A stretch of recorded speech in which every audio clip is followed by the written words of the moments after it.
قرآن پاک سے ایک خاص وظیفہ، ایک خاص روحانی علاج الحمدللہ عز و جل وہ بتایا جاتا ہے۔ اور آج جو وظیفہ میں آپ کو عرض کرنے جا رہا ہوں وہ وظیفہ ایسا ہے کہ الحمدللہ عز و جل وہ وظیفہ سلسلہ چشتیہ کے عظیم پیشوا، عظیم بزرگ، جن کا لقب محبوب الہی ہے، جن کا لقب شیخ المشائخ ہے، جن کا لقب سلطان المشائخ ہے، جی ہاں، نظام الدین اولیاء رحمۃ اللہ تعالی علیہ، اور آپ کا نام پاک محمد ہے۔ سرزمین ہند پر اللہ تبارک و تعالی نے جن اولیاء کرام رحمہم اللہ السلام کو پیدا فرمایا اور جن کے مزارات طیبات ہیں سرزمین ہند پر، تو انہی میں الحمدللہ عز و جل ایک پیارا نام خواجہ نظام الدین اولیاء رحمۃ اللہ تعالی علیہ کا بھی۔ حضرت خواجہ نظام الدین اولیاء رحمۃ اللہ تعالی علیہ فرماتے ہیں، جب کسی مشکل میں پھنس جاؤ نا تو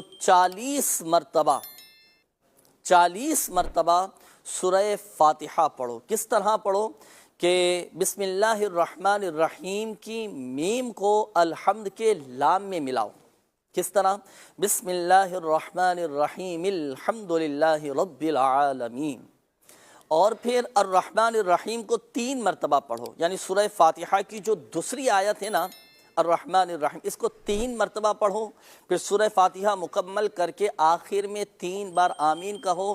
اس طرح 40 مرتبہ سورہ فاتحہ پڑھنی ہے۔ اس کی برکت سے اللہ پاک جائز مقاصد پورے فرما دے گا، آپ کی ہر مشکل دور فرما دے گا، پریشانی دور ہو جائے گی، اور جو اپنا جائز مقصد لے کر، اپنی جائز حاجت دل میں رکھ کر یہ عمل کرے گا، یہ وظیفہ کرے گا اور بتائے گئے طریقہ کار کے مطابق عمل کرے گا، بفضلہ تعالی اس کے جائز مقاصد پورے ہوتے چلے جائیں گے۔ اب کس طرح پڑھنا ہے؟ بسم اللہ الرحمن الرحیم کے میم کو الحمد کے لام میں کس طرح ملانا ہے، الرحمن الرحیم کو 3 بار کس طرح پڑھنا ہے، یہ ایک بار میں مکمل پڑھ کر میں آپ کو بتاتا ہوں۔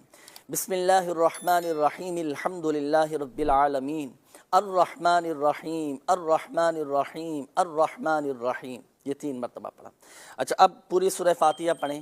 مالک یوم الدین ایاک نعبد و ایاک نستعین اہدنا الصراط المستقیم صراط الذین انعمت علیہم غیر المغضوب علیہم ولا الضالین آمین آمین آمین۔